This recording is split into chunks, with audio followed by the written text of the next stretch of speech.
Paper headlines ఏమి ఇచ్చారు ఏంటి అనేది చూద్దాం. దీనిలో భాగంగా ఫస్ట్ మనం ఈనాడు పేపర్ కనుక ఓపెన్ చేస్తే ఈనాడు పేపర్కి వచ్చేసరికి ఫస్ట్ హెడ్లైన్ వచ్చి యుద్ధానికి సంబంధించి ఇజ్రాయెల్, అమెరికా, ఇరాన్కి సంబంధించిన యుద్ధానికి సంబంధించిన ఒక హెడ్లైన్ అయితే ఇచ్చారు. దద్దరిల్లిన పశ్చిమాసియా అంటూ హెడ్లైన్తో కూడిన వార్త అయితే ఈ విధంగా ఇవ్వడం జరిగింది.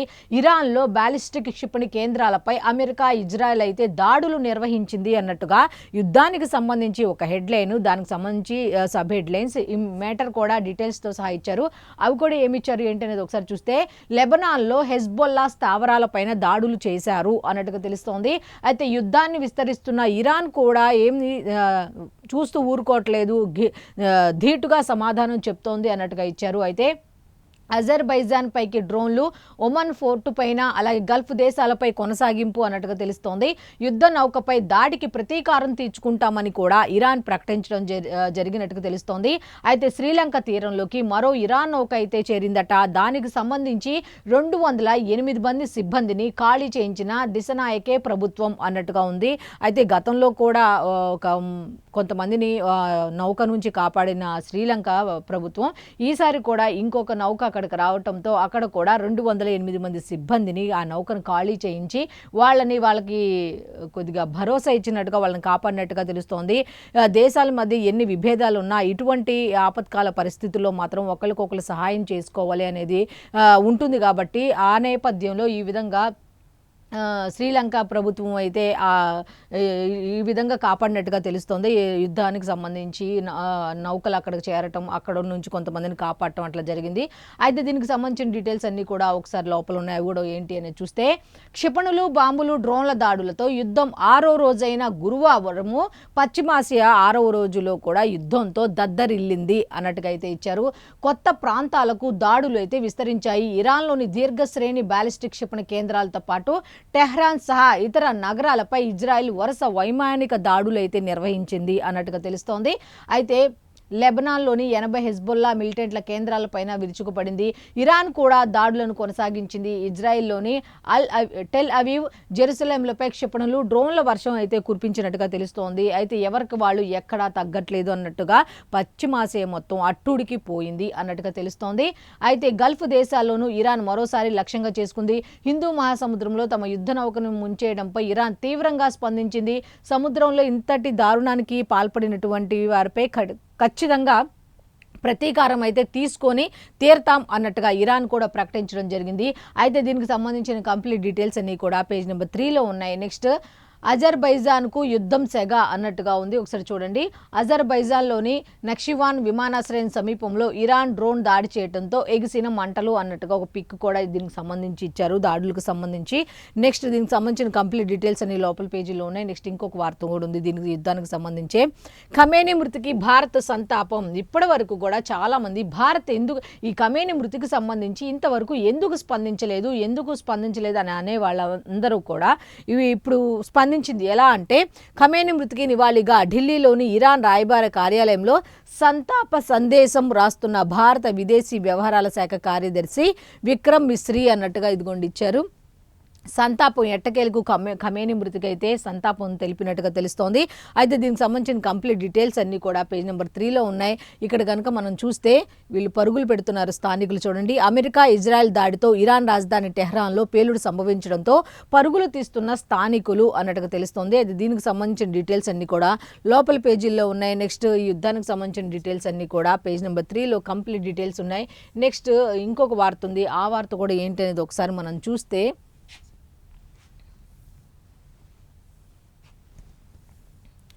ఒక్కరు కాదు ముగ్గురు ముద్దు అంటూ అంతకు ఒక్కరు కాదు ఇద్దరు ముద్దు అనేవాళ్ళు, ఇప్పుడు ఇద్దరు కాదు ముగ్గురు అంట. ఇప్పుడు ఒక సంఖ్య పెరిగింది. అయితే ఇద్దరు అంతకు మించి పిల్లల్ని కంటే రెండో బిడ్డ నుంచి ఒక్కొక్కరికి 25,000 అయితే అందజేస్తామన్నట్టుగా శాసనసభలో ముఖ్యమంత్రి నారా చంద్రబాబు నాయుడు గారు చెప్పడం జరిగింది. ఇద్దరు కాదు ముగ్గురు అయితే ఒకే ముద్దు అన్నట్టుగా ఆయన చెప్పడం జరిగింది. 18 ఏళ్ల వరకు ఉచిత విద్యను అయితే అందిస్తాం. 18 ఏళ్ళు వచ్చే వరకు కూడా ఆ బిడ్డలకి ఉచిత విద్యను అయితే అందిస్తాం. ఒక్కరు తర్వాత పుట్టే అంటే నెంబర్ 2 కావచ్చు, 3 కావచ్చు. అయితే వాళ్ళకి మాత్రం ఖచ్చితంగా ప్రసవ సమయంలో 25,000 రూపాయల సహాయాన్ని అందిస్తాము. అలాగే 18 ఏళ్ల వరకు ఉచిత విద్యను కూడా అందిస్తాము అన్నట్టు చెప్పడం జరిగింది. పేరెంటింగ్కు ఒక్కో బిడ్డకు అదనంగా నెల సెలవులు. అయితే బిడ్డను చూసుకోవడానికి పేరెంటింగ్కి అయితే అదనంగా నెల సెలవులు అయితే ఇస్తారట. పిల్లలు పుట్టని పేద దంపతులకు కూడా ప్రభుత్వ ఆసుపత్రుల్లోనే ఐవీఎఫ్ సేవలు కూడా అందుబాటులోకి తీసుకొస్తాం పిల్లలు పుట్టని వాళ్ళకు కూడా అన్నట్టు చెప్పడం జరిగింది. అయితే జనాభా నిర్వహణ విధానంపై ముసాయిదా విడుదల చేసిన ముఖ్యమంత్రి చంద్రబాబు. జనాభా నిర్వహణ విధానంపై అయితే కొత్త ముసాయిదాని విడుదల చేసిన ముఖ్యమంత్రి చంద్రబాబు నెలపాటు రాష్ట్రమంతటా చర్చ ఏప్రిల్ 1 నుంచి అమలు. ఇదంతా కూడా ఏప్రిల్ 1 నుంచి అమలవుతుంది. ఈ నెల రోజులంతా పాటు కూడా దీని మీద చర్చాగోష్ఠులు జరగాల్సిన అవసరం ఉంది. అందరికీ అవగాహన కల్పించాల్సిన అవసరం ఉంది. అందరికీ తెలియజేయాల్సిన అవసరం ఉంది నెలపాటు. అయితే ఇది మాత్రం ఎప్పటి నుంచి అమల్లోకి వస్తుందంటే ఏప్రిల్ 1 నుంచి మాత్రం అమల్లోకి వస్తుంది అన్నట్టుగా ఇచ్చారు. అయితే ఒకసారి దీన్ని చూద్దాం. రెండో బిడ్డ అంతకు మించి పిల్లలకు జన్మనిస్తే వారికి మెరుగైన పోషకాహారం కోసం పోషణ శిక్ష సురక్ష ప్యాకేజీ ఇస్తాము. ప్రస్తుతం 2.50 లక్షల సార్వత్రిక ఆరోగ్య బీమా కల్పిస్తున్నాం. ఎక్కువ మంది పిల్లలు కన్నవారికి అవసరమైతే ప్రత్యేకంగా బీమా కల్పిస్తాం. ప్రభుత్వ ఉద్యోగులు ఒకరిని మించి పిల్లల కంటే పేరెంటింగ్ కోసం మగవారికి రెండో బిడ్డకు 1 నెల, మూడో బిడ్డకు మరో నెల పాటు అదనంగా సెలవులు ఇస్తాం అన్నట్టుగా మొత్తానికి సీఎం చంద్రబాబు నాయుడు గారు అయితే ప్రకటించడం జరిగింది. కానీ ఒకసారి చెప్పండి, వీళ్ళు ఇచ్చే జనరల్గా మనం మాట్లాడుకుంటే ఒక్కళ్ళని చూసుకోవటానికే సతమతం అయిపోతున్న ఈ రోజుల్లో ఇప్పుడు ఇద్దరికి వచ్చారు.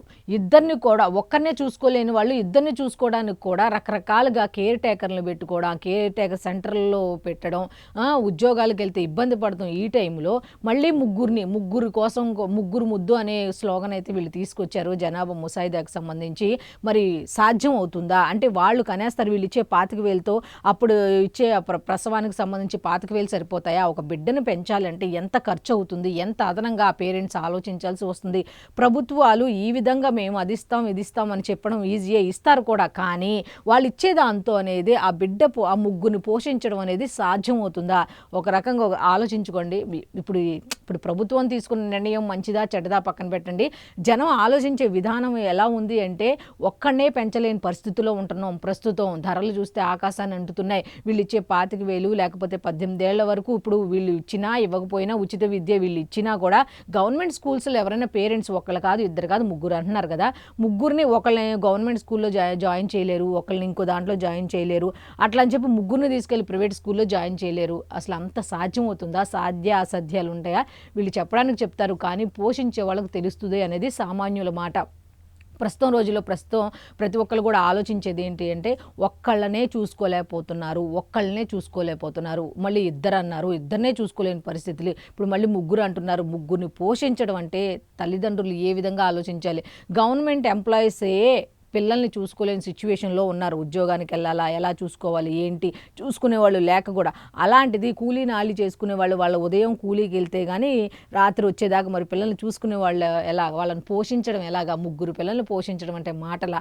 ప్రస్తుతం ఉన్న పరిస్థితులు అనేది చాలామంది నార్మల్ పీపుల్ అయితే దీని గురించి ఖచ్చితంగా డిస్కస్ చేసుకుంటారు. ఎందుకంటే ప్రస్తుతం ఉన్న రోజుల్లో ఒక తండ్రి ఒక తల్లి ఉదయం వెళ్ళి సాయంత్రం కష్టపడితే ఆ ఒక్క బిడ్డ పోషణకి వాడిని చూసుకోవడానికి వాళ్ళు ఎంత స్ట్రగుల్ అవుతారు అనేది వాళ్ళ సామాన్య కుటుంబాల్లోకి వెళ్తే తెలుస్తుంది. పాపం ఆ తల్లిదండ్రులు వచ్చేదాకా కూడా ఎదురు చూస్తూ ఉంటారు. తల్లి ఎప్పుడు వస్తుందా, తండ్రి ఎప్పుడు వస్తుందా. కొంతమంది పిల్లలు ఇళ్ళ దగ్గరే ఉంటారు, వాళ్ళు పనులకి వెళ్ళిపోతారు. మీరు ఇలా ఉండండి అమ్మా, అక్కడికి వెళ్ళకండి, ఇక్కడికి వెళ్ళి జాగ్రత్తలు చెప్పుకొని ఉంటే ఆ తల్లి తండ్రి వచ్చేదాకా చూసేవాళ్ళు ఎవరు లేక పాపం ఎదురు చూస్తారు. ఎంత కేర్ టేకర్స్ ఉన్నా లేకపోతే కేర్ టేకర్ సెంటర్స్ ఎన్ని ఉన్నా అక్కడ పెట్టినా అప్పుడు వాళ్ళు కూడా సరిగ్గా చూసుకుంటారా అంటే దానికి కూడా గ్యారెంటీ లేదు. అలా ఎవరు చూస్తారు? డబ్బున్న వాళ్ళు మాత్రమే, లేదా ఉద్యోగస్తులు మాత్రమే చూస్తారు. మరి నార్మల్ పీపుల్ సంగతి ఏంటి? ముగ్గురు పిల్లల్ని కనండి అని చెప్పి ప్రభుత్వాలు ఈ విధంగా ముగ్గురు పిల్లల్ని కనమని వాళ్ళు ఈజీగానే చెప్తారు. వాళ్ళు ఇచ్చే 25,000తో అక్కడ ప్రసవం అనేది అయిపోతుందా? అక్కడ నుంచి వీళ్ళు ఎంత కల్పించినా ఇంకా అదనంగా ఖర్చే అవుతుంది. వాళ్ళను పోషించడం చాలా చాలా ఇబ్బంది అవుతుంది అనేది సామాన్య ప్రజలు మాట్లాడుకునే మాట. కాకపోతే సాధ్య అసాధ్యాలు ఏంటి అనేది ప్రభుత్వాలు చూసుకుంటాయి, సామాన్య ప్రజలు చూసుకుంటారు. కానీ జనరల్ టాక్ అయితే మాత్రం ఈ కాలంలో ముగ్గురిని చూసుకోవడం అంటే అది నార్మల్గా ఈ మధ్యతరగతి వాళ్ళకి మాత్రం కష్టంతో కూడుకున్న పని అని చాలామంది చెప్పుకుంటున్నమాట. అయితే దీనికి సంబంధించిన డీటెయిల్స్ అన్నీ కూడా పేజ్ నెంబర్ లోపల పేజీలో కంప్లీట్ డీటెయిల్స్ ఉన్నాయి, పేజ్ నెంబర్ 13లో ఉన్నాయి. నెక్స్ట్ ఇంకొక వార్త ఉంది, ఆ వార్త కూడా ఏంటనేది ఒకసారి మనం చూస్తే, వైఎస్ఆర్ కాంగ్రెస్ పార్టీ హయాంలో బీహార్ నుంచి ఏపీకి ఎందుకు వచ్చారు, అసలు ఆ వైఎస్ఆర్సీపీ హయాంలో బీహార్ నుంచి ఎందుకు వచ్చారు అన్నట్టుగా క్వశ్చన్తో కూడిన డిప్యూటేషన్పై రావడంలో ఎవరి ప్రోద్బలం ఉంది అన్నట్టుగా తెలుస్తుంది. రఘురామ కస్టడీలో ఉన్నప్పుడు వైద్యుల్ని ఎందుకు పిలిపించారు, బీహార్ క్యాడర్ ఐపీఎస్ అధికారి సునీల్ నాయక్పై 5 గంటల పాటు ప్రశ్నల వర్షం అయితే కురిసినట్టుగా తెలుస్తోంది. అయితే అరాకొరా సమాధానాలే విచారణకు సహకరించని సునీల్ నాయక్ అంటూ ఒక వార్త అయితే ఉంది. సునీల్ నాయక్కి సంబంధించి కంప్లీట్ డీటెయిల్స్, అతను ఏం చెప్పాడు, వీళ్ళు ఏం అడిగారనే దాని మీద కంప్లీట్ డీటెయిల్స్ అన్ని కూడా ఒకసారి మనం చూస్తే, బీహార్ క్యాడర్కు చెందిన మీరు వైఎస్ఆర్ కాంగ్రెస్ పార్టీ హయాంలో ఏ అవసరంతో ఏపీకి డిప్యూటేషన్పై వచ్చారు అన్నట్టుగా. అయితే బీహార్ క్యాడర్ ఐపీఎస్ అధికారి ఎం సునీల్ నాయక్ను దర్యాప్తు బృందం ప్రశ్నించినట్లు సమాచారం. ఈ దర్యాప్తు బృందం అయితే ప్రశ్నించినట్టుగా తెలుస్తోంది. ప్రశ్నల వర్షం అయితే కురిపించినట్టుగా తెలుస్తోంది. అందులో అడిగిన ప్రశ్నలు కూడా కొన్ని ఇచ్చారు. బీహార్ క్యాడర్కు చెందిన మీరు వైఎస్ఆర్ కాంగ్రెస్ పార్టీ హయాంలో ఏ అవసరంతో ఏపీకి డిప్యూటేషన్పై వచ్చారు, ఏపీకి డిప్యూటేషన్పై వచ్చేందుకు మీకు ఎవరు సహకరించారు, దాని వెనుక ఎవరి ప్రోద్బలమైనా ఉందా అన్నట్టుగా క్వశ్చన్ చేసినట్టు తెలుస్తుంది. అప్పట్లో ఏపీ సిఐడిలో డిఐజీగా మీరు నిర్వర్తించిన విధులేంటి, ఆ విభాగంలో పోస్టింగ్ కోసం ఎవరితోనైనా సిఫార్సులు చేయించారా, రఘురామకృష్ణరాజును అరెస్టు చేసి సిఐడి కస్టడీలో ఉంచిన రోజు రాత్రి ప్రత్యేకంగా వైద్యుల్ని ఎందుకు పిలిపించారు, ఎవరిని అరెస్టు చేసినా ఇలాగే వైద్యుల్ని పిలిపిస్తారా అంటూ ఈ ప్రశ్నల వర్షం ఈ విధంగా కురిపించినట్టుగా తెలుస్తోంది. అయితే మొత్తానికి అయితే దీనికి సంబంధించిన కంప్లీట్ డీటెయిల్స్ అన్ని కూడా పేజ్ నెంబర్ 3లో ఉన్నాయి. నెక్స్ట్ ఇంకొక వార్త ఉంది, అది కూడా ఒకసారి చూద్దాం. మొత్తానికి గవర్నర్లకు స్థానచలనం జరిగింది అన్నట్టుగా ఒక వార్త అయితే హెడ్లైన్కి సంబంధించి గవర్నర్లకు స్థానచలనం అనే హెడ్లైన్తో కూడిన వార్త అయితే ఉంది. బెంగాల్ గవర్నర్ ఆనంద్ బోస్ రాజీనామా చేశారు అన్నట్టుగా తెలుస్తోంది. ఆయన స్థానంలోకి తమిళనాడు గవర్నర్ ఆర్ఎన్ రవి అయితే రాబోతున్నట్టుగా తెలుస్తోంది. కేరళ గవర్నర్ రాజేంద్ర విశ్వనాథ్ అర్లేకర్కు తమిళనాడుకి సంబంధించిన అదనపు బాధ్యత అయితే అప్పగించినట్టు తెలుస్తోంది. అయితే తెలంగాణ గవర్నర్లుగా శివప్రతాప్ శుక్లా, జిష్ణుదేవ్ వర్మ మహారాష్ట్రకి అయితే ప్రస్తుతం గవర్నర్గా ఉన్నటువంటి జిష్ణుదేవ్ వర్మ అయితే మహారాష్ట్రకు బదిలీ అయ్యారు. అయితే తెలంగాణకు గవర్నర్గా శివ్ ప్రతాప్ శుక్లా అయితే రాబోతున్నారు అన్నట్టుగా గవర్నర్లకు సంబంధించిన వార్త అయితే ఉంది. ఏ రాష్ట్రానికి ఎవరు బదిలీ అయ్యారు, ఏ రాష్ట్రానికి ఎవరైతే కేటాయింపబడ్డారు అనే దాని మీద కంప్లీట్ డీటెయిల్స్ అన్ని కూడా పేజ్ నెంబర్ 3లో ఇవ్వడం జరిగింది. దీనికి సంబంధించిన కంప్లీట్ డీటెయిల్స్ అన్ని కూడా పేజ్ నెంబర్ 3లో ఉన్నాయి. నెక్స్ట్ అద్భుతమైన ఒక వార్త గురించి ఈరోజు మనం మాట్లాడుకోబోతున్నాం. T20 ప్రపంచ కప్లో ఫైనల్కి అయితే భారత్ చేరింది అన్నట్టుగా ఒక వార్త అయితే ఉంది. చలో అహ్మదాబాద్ ఉత్కంఠభరిత సెమీస్లో ఇంగ్లాండ్పై గెలుపు సాధించింది భారత్ అన్నట్టుగా తెలుస్తుంది. నిజంగా చూసే వాళ్ళందరికీ కూడా, గ్రౌండ్కి వెళ్ళి చూసే వాళ్ళందరికీ కూడా పైసా వసూల్ అంటారు కదా, వాళ్ళు పెట్టిన ఆ డబ్బుకి అయితే నిజంగా అంతకు మించిన రెట్టింపు ఆనందాన్ని వాళ్ళు నిన్న పొందారు. ఎందుకంటే ఇప్పటిదాకా కూడా అసలు నిన్న ఎంత ఉత్కంఠభరితం అంటే ఎవ్వరు కూడా అసలు చివరి నిమిషం వరకు కూడా ఎవరు గెలుస్తారు ఎవరు ఓడిపోతారు అనే దాని మీద ఉత్కంఠ అయితే లాస్ట్ ఓవర్ వరకు కొనసాగింది. అసలు ఏం జరుగుతుందా అని నరాలు బిగబెట్టి మరి చూసిన వాళ్ళు అయితే ఒక భారత్ మాత్రమే బాగా ఆడిందంటే కాదు, ఇంగ్లాండ్ కూడా అసలు అద్భుతమైన ఆట తీరునైతే ప్రదర్శించింది అన్నట్టుగా ప్రతి ఒక్కరు విశ్లేషకులు అయితే చెప్తున్నారు. అద్భుతమైన ఆట. అయితే ఒక్క 7 పరుగుల తేడా మాత్రమే విజయాన్ని నిర్దేశించింది అన్నట్టుగా తెలుస్తోంది. భారత్ ఇటు బౌలర్లు కానివ్వండి, బ్యాట్స్మెన్ కానీ స్టార్టింగ్లోనే ఆరంభంలోనే చెలరేగి ఆడటం వల్ల వాళ్ళకి లక్ష్యం అనేది 250 వరకు పెట్టుకున్నా కూడా అంతకన్నా తక్కువ చేసి ఉంటే మాత్రం అటు ఇటుగా ఉండేదేమో, 7 పరుగుల తేడానే కదా అన్నట్టుగా చెప్పడం జరిగింది. మొత్తానికైతే ఫైనల్కి చేరింది భారత్ అన్నట్టుగా ఉంది. అది ఒకసారి డీటెయిల్స్ కూడా ఇచ్చారు. ఆ డీటెయిల్స్ కూడా ఏంటి ఒకసారి చూద్దాం. T20 ప్రపంచ కప్ సెమీఫైనల్లో ఇంగ్లాండ్ నుంచి తీవ్ర ప్రతిఘటన ఎదురైనా తట్టుకొని టీమిండియా ఫైనల్ మొత్తానికైతే ఆ ప్రతిఘటన తట్టుకొని ఫైనల్కి చేరడం అంటే మామూలు విషయం కాదు. మొత్తానికైతే ఫైనల్కి చేరింది. అయితే సంజు శాంసన్తో పాటు మిగతా బ్యాటర్లు చెలరేగడంతో భారత్ 7 వికెట్లకు 253 పరుగుల భారీ స్కోర్ అయితే సాధించింది. ఇన్ కేస్ అంతకన్నా తక్కువ కనుక సాధించి ఉంటే అసలు ఏం జరిగేదో కూడా అర్థం కాని పరిస్థితి అనమాట. అనంతరం స్కోర్ 100 చేరడానికే ముందే ముందే ఇంగ్లాండ్ 4 వికెట్లు కోల్పోవడంతో భారత్ గెలుపు తేలికే అనుకున్నారంతా. కానీ జాకబ్ బెతెల్ ఆకాశమే అద్దుగా చెలరేగిపోవడంతో అసలు ఇతను ఆడిన ఆట తీరు నిజంగా సూపర్ అంటే సూపర్ అని విశ్లేషకులు చెప్తున్నారు. అద్భుతం అని చెప్తున్నారు.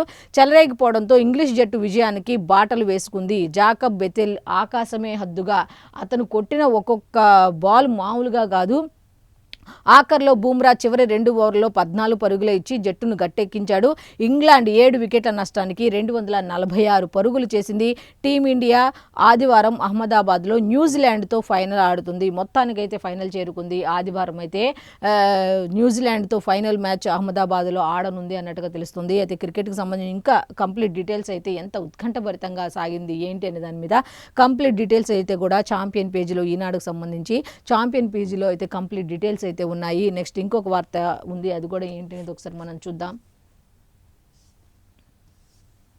సైనిక ఘర్షణలతో వివాదాలు పరిష్కారం కావు, ప్రధాని మోదీ వ్యాఖ్య. అయితే ఈ యుద్ధానికి సంబంధించి సైనిక చర్యలతో ఒకరికొకరు యుద్ధాలు చేసుకోవటం వల్ల సమస్యలు అనేవి పరిష్కారం కావు అంటూ ప్రధానమంత్రి నరేంద్ర మోదీ గారు వ్యాఖ్యానించడం జరిగింది.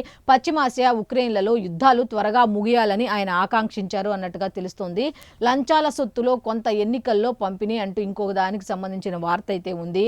వైఎస్ఆర్ కాంగ్రెస్ పార్టీకి ఫండ్ అదే అన్నట్టుగా తెలుస్తోంది. అయితే అందుకే ఎన్నికలకు ఏడాది ముందే తాడేపల్లి ప్యాలెస్ సమీపంలో ఒక డెన్ అయితే ఏర్పాటు చేసుకున్నారు. నిర్వహణ బాధ్యతలు ప్రణోయ్ ప్రకాష్కి అప్పగించారు.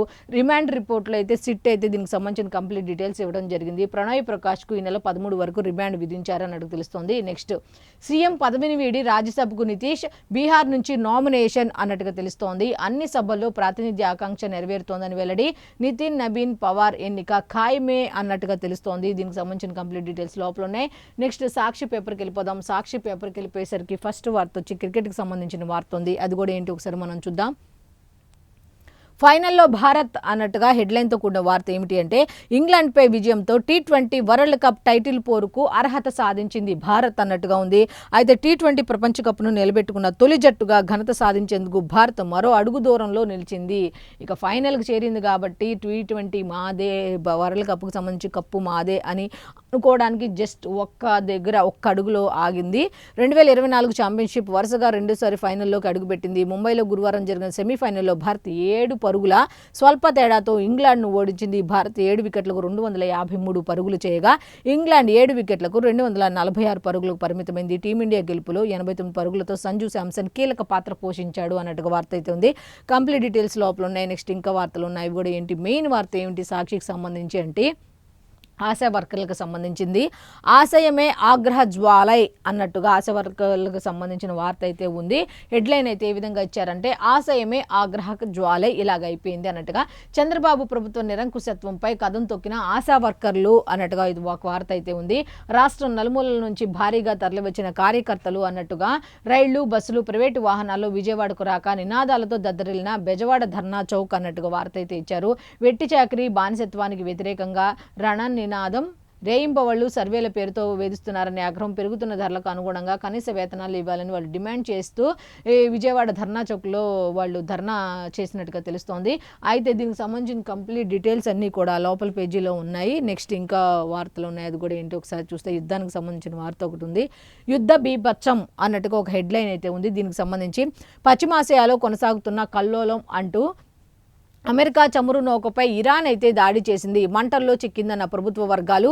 ఇరాక్, కువైట్లోనూ చమురు నౌకలపై ఒక పక్క అమెరికా చమురు నౌకపై ఇరాన్ దాడి చేసింది, మేమే చేసామని వాళ్ళు చెప్తే కాదు మంటల్లో చిక్కుకోవటం వల్ల అది దగ్ధమైంది అన్నట్టుగా వాళ్ళు చెప్పుకుంటూ వచ్చారు.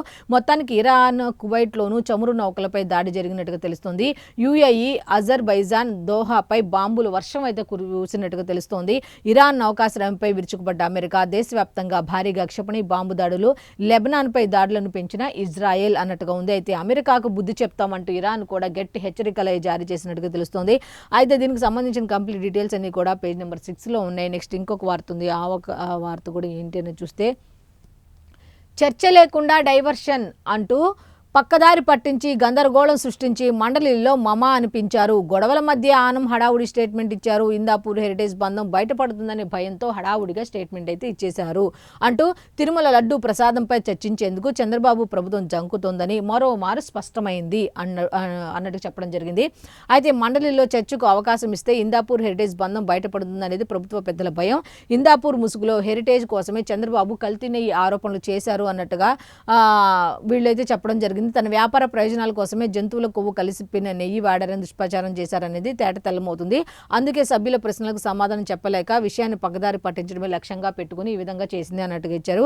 ఇక మరోవైపు టీటీడీ పవిత్రను దెబ్బతీసిన బీఆర్ నాయుడిని ఇంకా టీటీడీ చైర్మన్లు ఎలా కొనసాగిస్తారనే ప్రశ్నకు ప్రభుత్వం నుంచి సమాధానం లేదు అన్నట్టుగా మొత్తానికైతే కల్తీ నెయ్యి బీఆర్ నాయుడు ఇష్యూ అయితే నిన్న మండలిలో రసాబసగా జరిగినట్టుగా తెలుస్తోంది.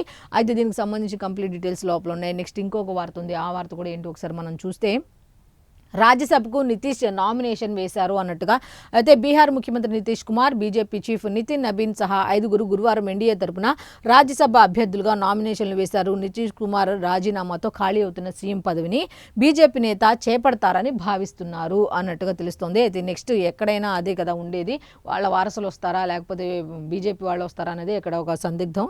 అయితే దీనికి సంబంధించిన కంప్లీట్ డీటెయిల్స్ పేజ్ నెంబర్ 15లో ఉన్నాయి. నెక్స్ట్ ఇంకొక వార్త, ఒకరు వద్దు ముగ్గురు ముద్దు అంటూ నిన్న శాసనసభలో ముఖ్యమంత్రి నారా చంద్రబాబు నాయుడు గారు చెప్పిన దాని మీద ఒక హెడ్లైన్తో కూడిన వార్త అయితే ఈ విధంగా ఇచ్చారు.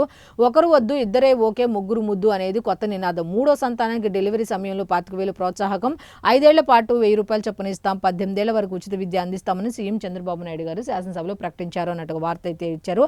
అయితే దీని మీద కూడా కంప్లీట్ డీటెయిల్స్ పేజ్ నెంబర్ 3లో ఉన్నాయి. అయితే సాక్షికి సంబంధించిన వార్తలు ఇవే ఉన్నాయి మెయిన్ పేపర్కి సంబంధించి. నెక్స్ట్ ఆంధ్రజ్యోతికి వెళ్ళిపోదాం. ఆంధ్రజ్యోతిలో ఫస్ట్ వార్త వచ్చి మళ్ళీ మొదలు, అసలు నిజంగా బుద్ధి జ్ఞానం లేని పనులు ఎందుకు చేస్తారో, దేవాలయాల మీద ఎందుకు చేస్తారో, వాళ్ళ రీల్స్కి ఆ పవిత్ర ఒక పక్క అక్కడ ఏం జరుగుతోంది, ఎంత విషప్రచారం జరుగుతోంది, అక్కడ ఏం జరుగుతుందని తెలుసు కూడా బుద్ధి జ్ఞానం లేని పనులు చేయటం అంటే ఇవే. కొండపై రీల్స్ రగడా, అసలు కొండపై రీల్స్ చేయడం ఏంటి? మీరు రీల్స్ చేయడానికి తిరుమల వెళ్తున్నారా? బుద్ధి లేని పనులు ఎందుకు? కొండపై రీల్స్ రగడా అనేది హెడ్లైన్తో కూడిన వార్త అయితే ఉంది. తిరుమలలో నిబంధనలకు విరుద్ధంగా వీడియోలు, క్షేత్ర పవిత్రతను దెబ్బతీసేలా చేష్టలు, సోషల్ మీడియాలో పోస్టులు, చేసిన దౌర్భాగ్యపు పనులు కూడా మళ్ళీ సోషల్ మీడియాలో పోస్టింగ్, మళ్ళీ పట్టించుకొని భద్రతా సిబ్బంది, తీవ్ర ఆవేదనను వ్యక్తం చేస్తున్న భక్తులు. ఎంత భక్తి శ్రద్ధలతో వెళ్తారు అక్కడికి రీల్స్ ఏంటి, ఆ ఫోటోలు ఏంటి, ఆ వీడియోలు ఏంటి, అక్కడ జరుగుతున్న మీరు ఏ పర్పస్ మీద వెళ్తున్నారో, అక్కడ ఏం చేస్తున్నారు, కనీసం బుద్ధి లేదు. ఆల్రెడీ ఏం జరుగుతోంది రాష్ట్రంలో తిరుమల తిరుపతి దేవస్థానానికి సంబంధించి ఆ కల్తీ నెయ్యి లడ్డూకి సంబంధించి ఏం జరుగుతుంది, ఆ మాత్రం బుద్ధి జ్ఞానం లేకుండా. మరోసారి దివ్యల మాధురి అత్యుత్సాహం, తిరుమలలో కేక్ కట్ చేయడంపై విమర్శలు. ఆమెకి కేక్ కట్ చేయడానికి తిరుమల తప్ప ఎక్కడ దొరకలేదేమో, అంటే ఏదో ఒక రకంగా ఫేమస్ అవ్వాలి. ఆల్రెడీ ఆవిడ ఫేమసే కదా, ఇంకేమి ఫేమస్ అయిపోయి ఇంకా ఏం ప్రపంచాన్ని ఉద్ధరించాలని చెప్పి అక్కడికి వెళ్ళి కేక్ కట్ చేసిందో తెలియదు. కానీ దీనికి సంబంధించిన ఈ దరిద్రపు వార్తలకు సంబంధించి కంప్లీట్ డీటెయిల్స్ అన్ని కూడా పేజ్ నెంబర్ 3లో ఉన్నాయి. అసలు ఇలాంటి చదువుకోవాల్సిన పరిస్థితి వచ్చిందనమాట.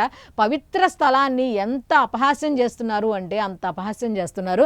కనీసం సెలబ్రిటీలు ముసుగులో, సెలబ్రిటీ ఏంటి, ఒక యూట్యూబ్లో ఫేమస్ అయిపోతే సెలబ్రిటీ అయిపోవడం, తిరుమలకి వెళ్ళిపోవడం, వీడియోలు తీసేయడం, ఏమిటో దరిద్రం అర్థం కాని పరిస్థితి అనమాట. అయితే దీనికి సంబంధించిన కంప్లీట్ డీటెయిల్స్ అన్నీ కూడా పేజ్ నెంబర్ 3లో ఉన్నాయి. నెక్స్ట్ ఇంకొక వార్త ఉంది. ఆ వార్త కూడా మెయిన్ వార్త ఏంటి అనేది ఒకసారి మనం చూస్తే, యుద్ధానికి సంబంధించి యుద్ధం సెప్టెంబర్ దాకా అంటూ ఒక హెడ్లైన్తో కూడిన వార్త. ఇది నిజంగా ఒక బాంబు పేల్చే వార్త అని చెప్పొచ్చు. యుద్ధం సెప్టెంబర్ దాకా అంట. ఒక రకంగా వామ్మో ఏం జరిగిద్దో అన్న భయం అయితే ఉంటుంది. మధ్యవర్తిత్వానికి మేము సిద్ధం అంటూ అమెరికా, ఇజ్రాయెల్, ఇరాన్ యుద్ధాన్ని త్వరగా ముగించాలి అంటూ, చర్చలతో వివాదాలను పరిష్కరించుకోవాలి అంటూ చైనా సూచించింది అన్నట్టు తెలుస్తోంది. అయితే యుద్ధానికి అమెరికా సెనెట్ ఆమోదం తెలిపినట్టు తెలుస్తుంది. నిలిపివేయాలన్న తీర్మానానికి వ్యతిరేకంగా ఓటు అన్నట్టుగా తెలుస్తోంది. అయితే ఇరాన్పై దీర్ఘకాలిక సైనిక చర్య కోసం అమెరికా ఏర్పాట్లు కూడా చేసింది అన్నట్టుగా వార్త అయితే ఇచ్చారు. ట్రంప్ చెప్పింది 4 వారాలే, తర్వాత మరింత కాలం కొనసాగవచ్చన్న అమెరికా రక్షణ మంత్రి. ఆయన చెప్పింది అయితే 4 వారాలే, కానీ ఇంకా మరింత పెరిగే అవకాశం అయితే ఉంది అన్నట్టుగా అమెరికా రక్షణ మంత్రి చెప్పడం జరిగింది.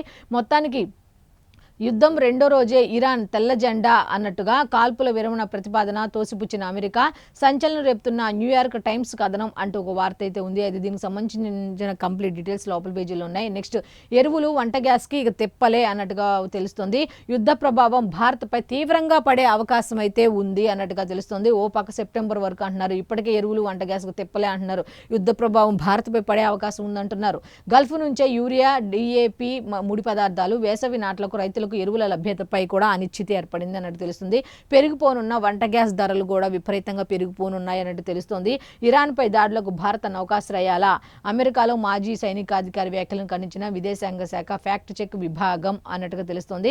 కంప్లీట్ డీటెయిల్స్ లోపల ఉన్నాయి. నెక్స్ట్ ఇంకొక వార్త ఉంది, అది కూడా ఏంటంటే మద్యం ముడుపులతోనే ఎన్నికలు అన్నట్టుగా వార్త అయితే ఉంది. తాడేపల్లిలో డెన్ లిక్కర్ వ్యాపారుల నుంచి వసూలు చేశారన్నట్టుగా మీకు అంతా తెలుసుగా, నేను కొత్తగా చెప్పడానికి ఏమీ లేదు, విచారణకు సహకరించని వాసుదేవరెడ్డి 7 గంటల్లో 70 ప్రశ్నలు. ఎవరికి వెళ్ళినా ఈ ప్రశ్నలు వేస్తున్నారు తప్ప తగిన సమాధానాలు మాత్రం వాళ్ళ నుంచి రావట్లేదు అన్నట్టుగా తెలుస్తుంది. అయితే కంప్లీట్ డీటెయిల్స్ లోపల ఉన్నాయి. నెక్స్ట్ ఇంకొక వార్త, ముగ్గురు ముద్దు అంటూ మూడో బిడ్డను కంటే 25,000 ప్రోత్సాహకం అన్నట్టుగా బిడ్డ పోషణకు 5 ఏళ్ల పాటు నెలకు 1000 రూపాయల సాయం అయితే అందిస్తామన్నట్టుగా నిన్న శాసనసభలో ముఖ్యమంత్రి నారా చంద్రబాబు నాయుడు గారు చెప్పడం జరిగింది. అయితే నెక్స్ట్ దీని వైసీపీ పాపాలు పండాయి అన్నట్టుగా శాసనసభలోనే తిరుమల లడ్డూ కల్తీ బాధ్యులకు శిక్షణ తప్పదు అన్నట్టు ఆనం రామనారాయణ రెడ్డి కూడా నిన్న మండలిలో చెప్పడం జరిగింది. ప్రసాదంలో కల్తీనే ఈ వాస్తవం, నాటి టీటీడీ చైర్మన్లు వైవి భూమన ఒప్పుకోలు, హిందూ మత విధ్వంసానికి జగన్ అండ్ కో కుట్ర చేశారు, 11 సీట్లకు పడ్డా బుద్ధి రాలేదు అంటూ మండలిలో ఆయనైతే ఆగ్రహం వ్యక్తం చేసినట్టు తెలుస్తోంది. కంప్లీట్ డీటెయిల్స్ లోపల ఉన్నాయి. నెక్స్ట్ బెంగాల్ గవర్నర్గా ఆర్ఎన్ రవి అంటూ ఒక వార్త అయితే ఉంది. గవర్నర్ల బదిలీ, అలాగే ఏ రాష్ట్రాలకి ఎవరెవరిని కేటాయించారు ఏంటి అనే దాని మీద కంప్లీట్ డీటెయిల్స్ అయితే లోపల పేజీలో ఉన్నాయి. నెక్స్ట్ ఇంకొక వార్త ఉంది, ఆ వార్త కూడా ఏంటంటే క్రికెట్కి సంబంధించిన వార్త అయితే ఒకటి ఉంది. మొత్తానికి ఫైనల్కి చేరిన టీమిండియా అంటూ టీమిండియా అదుర్స్ అన్నట్టుగా హెడ్లైన్తో కూడిన వార్త అయితే ఇచ్చారు. ఆల్రౌండ్ ప్రతిభతో వరల్డ్ కప్ ఫైనల్స్కు చేరింది భారత్ అన్నట్టుగా సెమీస్లో ఇంగ్లాండ్పై 7 పరుగులతో విజయం సాధించింది. బ్యాటింగ్లో చెలరేగిన సంజు దుబే సెంచరీతో భయపెట్టిన ఇంగ్లాండ్ బ్యాటర్ పెతల్ ఎల్లుండి కివీస్తో టైటిల్ ఫైట్ అన్నట్టుగా ఉంది. అయితే వార్త దీనికి సంబంధించిన కంప్లీట్ డీటెయిల్స్ లోపల ఉన్నాయి. నెక్స్ట్ వెలుగు పేపర్కి వెళ్ళిపోదాం. వెలుగు పేపర్కు సంబంధించి ఫస్ట్ హెడ్లైన్ వచ్చి సేమ్ క్రికెట్కి సంబంధించిన వార్త ఇచ్చారు. అది ఏంటి అనేది వాళ్ళు ఏ విధంగా ఇచ్చారనేది ఒకసారి మనం చూస్తే, ఫైనల్లో ఇండియా సెమీస్లో 7 రన్స్ తేడాతో ఇంగ్లాండ్పై థ్రిల్లింగ్ విక్టరీ సాధించింది అన్నట్టుగా ఇచ్చారు. టీ20 వరల్డ్ కప్లో 4వసారి తుదిపోరు చేరి రికార్డు సృష్టించింది టీమిండియా అన్నట్టుగా ఇచ్చారు. అయితే దీనికి సంబంధించిన కంప్లీట్ డీటెయిల్స్ అన్ని కూడా లోపల పేజీల్లో ఉన్నాయి. నెక్స్ట్ యుద్ధానికి సంబంధించిన ఇంకొక వార్త కూడా ఏమిచ్చారు అంటే ఇరాన్ బద్దలా అంటూ ఒక హెడ్లైన్ పెట్టారు. హెడ్లైన్కి సంబంధించి యుద్ధ నౌక పేల్చివేతకు ప్రతీకారంగా భీకర దాడులు చేస్తోంది అన్నట్టుగా గల్ఫ్ దేశాల్లోని అమెరికా బేసులపై విరుచుకుపడ్డ ఇరాన్ అన్నట్టుగా అయితే ఇచ్చారు. America dooms day missile test భూమిపై ఎక్కడైనా దాడి చేయగల సామర్థ్యం కలిగి ఉందట. గంటకు 27,000 కిలోమీటర్ల వేగం ఉంటుందట. ఏకదాటిగా 13,000 కిలోమీటర్లు ప్రయాణించే కెపాసిటీ ఉంది. ఒకేసారి 3 స్వతంత్ర అణు వార్ హెడ్లను తీసుకెళ్లగల భారీ క్షిపణి అన్నట్టుగా వార్త అయితే ఇచ్చారు. అయితే దీనికి సంబంధించిన కంప్లీట్ డీటెయిల్స్ లోపల ఉన్నాయి. నెక్స్ట్ ఇంకా యుద్ధానికి సంబంధించి ఏమి ఇచ్చారు ఏంటి అనేది చూసుకుంటే, ఇరాన్లో 1,230కి చేరిన మృతుల సంఖ్య అంటూ హార్మోజ్లో యుఎస్, ఇజ్రాయెల్, ఏయూ దేశాల నౌకలకు మాత్రమే నో ఎంట్రీ అన్న ఇరాన్ అన్నట్టుగా ఉంది. కంప్లీట్ డీటెయిల్స్ లోపల ఉన్నాయి. నెక్స్ట్ ఇంకా వార్తలు ఉన్నాయి, అవి కూడా ఏంటి ఒకసారి మనం చూస్తే, తెలంగాణ గవర్నర్గా శివప్రతాప్ శుక్లా అంటూ జిష్ణుదేవ్ వర్మ మహారాష్ట్రకు ట్రాన్స్ఫర్ అయ్యారు. తమిళనాడు గవర్నర్గా బెంగాల్కు బదిలీ, అలాగే పలు రాష్ట్రాల గవర్నర్లు మార్పు, రాష్ట్రపతి కార్యాలయం అయితే ప్రకటన విడుదల చేసింది అన్నట్టుగా వార్త అయితే ఉంది. నెక్స్ట్ ఇంకొక వార్త ఉంది, అది కూడా ఏంటి అనేది కనుక చూస్తే, సింఘ్వి వేం నరేందర్ రెడ్డి ఏకగ్రీవం అయ్యారు అన్నట్టుగా 2 రాజ్యసభ స్థానాలకు 2 నామినేషన్లే దాఖలు చేశారు కాబట్టి ఏకగ్రీవం అయ్యన్నట్టుగా తెలుస్తోంది. ఈ నెల 9న అధికారిక ప్రకటన. కాంగ్రెస్ అభ్యర్థుల నామినేషన్లకు తరలివచ్చిన సీఎం, మంత్రులు, పీసీసీ చీఫ్ అన్నట్టుగా ఇచ్చారు. కంప్లీట్ డీటెయిల్స్ లోపల ఉన్నాయి. నెక్స్ట్ ఇంకొక వార్త ఉంది, అది కూడా ఏంటి ఒకసారి మనం చూస్తే, యుద్ధం మన తలుపు దగ్గరకు వచ్చినా నోరు మెదపరా, యుద్ధం మందాకా వచ్చింది ఇంకా మాట్లాడరా అంటూ రాహుల్ గాంధీ ప్రశ్నించడం జరిగింది. ప్రధాని మోదీపై రాహుల్ గాంధీ ఫైర్ అయ్యారు అన్నట్టుగా ఒక వార్త అయితే ఇచ్చారు. చమురు దిగుమతులకు ముప్పున్నదని వెల్లడి. ఓ పక్క చమురు దిగుమతులకు ముప్పు ఉంది, అన్ని రేట్లు పెరుగుతాయి, చమురు ధరలు పెరుగుతాయి, వంట గ్యాస్ ధరలు పెరుగుతాయి అన్నా సరే మీరు ఇంకా స్పందించరా అంటూ కేంద్ర ప్రభుత్వం ఇంత పిరికిగా ఎప్పుడూ లేదు అంటూ జయరాం రమేష్ కూడా చెప్పడం జరిగింది. అయితే దీనికి సంబంధించిన కంప్లీట్ డీటెయిల్స్ లోపల పేజీల్లో ఉన్నాయి. నెక్స్ట్ ఇంకొక వార్త, గంజాయికి బానిసై వేధిస్తున్నాడని కొడుకును చంపిన తండ్రి. గంజాయికి బానిసై వేధిస్తున్నాడని కొడుకునే చంపేశాడు తండ్రి. అయితే నరికేసిన గొడ్డలతో వెళ్ళి పోలీసులకు సరెండర్ అయ్యారు. నిజామాబాద్ జిల్లా నల్లవెల్లిలో ఘటన. ఇలాంటి కొడుకులు అసలు ఏం చేయాలి, గంజాయికి అలవాటు పడిపోయారు, వేధింపులు అసలు ఎంత దారుణంగా ఉంటాయి అనేసరికి మనం 2-3 సంఘటనలు కూడా చూస్తే వాళ్ళకి విచక్షణారహితం కోల్పోతారు. ఆ మత్తుకు అలవాటు పడిపోయి వాళ్ళని ఎలా కంట్రోల్ చేయాలి ఏంటి తెలియకుండా ఒక కన్న తండ్రే బిడ్డను చంపేశాడు అంటే ఆ బిడ్డ ఎంత వేధిస్తే నిజంగా ఇలాంటి పిల్ల అంటే పెంచే విధానము లేకపోతే విధానాన్ని మనం తప్పుపడడానికి లేదు. ప్రస్తుత సమాజంలో అసలు ఎవరు ఎటుపోతున్నారు అనేది కూడా అర్థం కాని పరిస్థితి. తల్లిదండ్రులను తప్పుపట్టడానికి లేదు, ఇటు పిల్లల్ని ఏం అనడానికి లేకుండా అయిపోయిన పరిస్థితి. మరి ఇటువంటి సమయంలో ఆంధ్రాలో ఒకళ్ళు కాదు ముగ్గురు అంటే ఇట్లాంటివి జరుగుతుంటే ముగ్గురు అని ఎక్కడ అనుకున్నా ఒక్కడనే కాపలా కాయలేని పరిస్థితులు ఉంటాయి. ప్రెసిడెంట్ ముగ్గురు అంటున్నారు. ఇక్కడ చూడండి, గంజాయి మత్తుకు బానిసగా మారి ఇంట్లో వాళ్ళను వేధిస్తున్న కొడుకును తండ్రి గొడ్డలితో ఎంత విసిగిపోతే తండ్రి ఆ పని చేసి ఉంటాడు, నరికి చంపేశాడు. నిజామాబాద్ జిల్లా ఇందల్వాయి మండలం నల్లవెల్లిలో గురువారం ఘటన చోటు చేసుకుంది. వ్యవసాయం చేసుకునే కొత్తగొల్ల కిషన్ లక్ష్మి దంపతులకు 2 కొడుకులు ఉన్నారు. పెద్ద కొడుకు భానుచందర్ ప్రైవేట్ బస్ కండక్టర్గా పనిచేస్తుండగా చిన్న కొడుకు కొత్తగొల్ల భాను ప్రకాష్ గంజాయికి అలవాటు పడి ఖాళీగా ఉంటున్నాడు.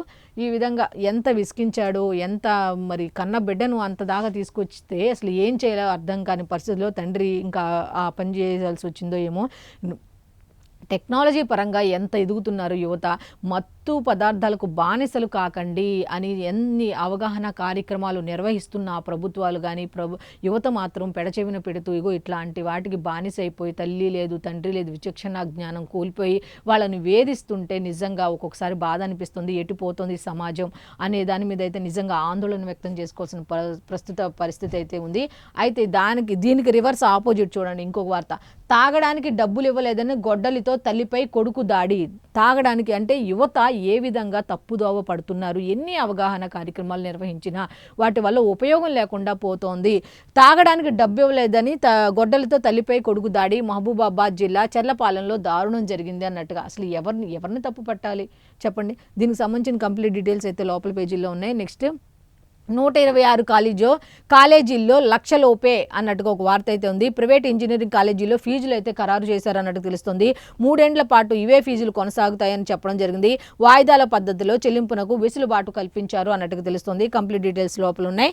నెక్స్ట్ ఇంకొక వార్త, కృష్ణా బోర్డు దండగా అంటూ ఏపీ జలదోపిడీ పట్టదు, టెలిమెట్రీలు పెట్టదు, ఉన్న వాటిని పట్టించుకోకుండా బాధ్యతల నుంచి పక్కకు. ఫేజ్ 1లో ఏర్పాటు చేసిన టెలిమెట్రీల నిర్వహణ రాష్ట్రాలదేనట. వాటర్ అకౌంట్ లెక్కలు సైతం రాష్ట్రాలే ఇవ్వాలని స్పష్టం. 2 రాష్ట్రాల ఈఎస్సీలు అధికారులకు తాజాగా బోర్డు అయితే లేఖ రాసింది అన్నట్టుగా ఉంది. అయితే ఏం రాసింది, ఆ లేఖలో ఏముంది అనే దాని మీద కంప్లీట్ డీటెయిల్స్ ఉన్నాయి. ఇక లాస్ట్గా, బీహార్కు కొత్త సీఎం అంటూ రాజ్యసభకు వెళ్లనున్న ప్రస్తుత బీహార్ సీఎం నితీష్ కుమార్ నామినేషన్ దాఖలు. రాష్ట్రంలో ఏర్పడే కొత్త ప్రభుత్వానికి పూర్తి సహకారం అందిస్తానంటూ వెల్లడి. రేసులో డిప్యూటీ సీఎం సామ్రాట్ చౌదరి, కేంద్ర మంత్రి నిత్యానంద రాయ్, మంత్రి దిలీప్ కుమార్ జైస్వాల్ అంటూ ఒక వార్త అయితే ఉంది. అయితే మొత్తానికి ఈరోజు మనం ఈనాడు, ఆంధ్రజ్యోతి, సాక్షి అలాగే వెలుగు పేపర్లకు సంబంధించి పేపర్ హెడ్లైన్స్ ఏమిటి ఉన్నాయి ఏంటి అని చూసాం కదా. సో ఇది ఈనాటి పేపర్ అనాలిసిస్. మళ్ళీ రేపటి అనాలిసిస్లో కలుద్దాం. అంతవరకు సెలవు, నమస్కారం.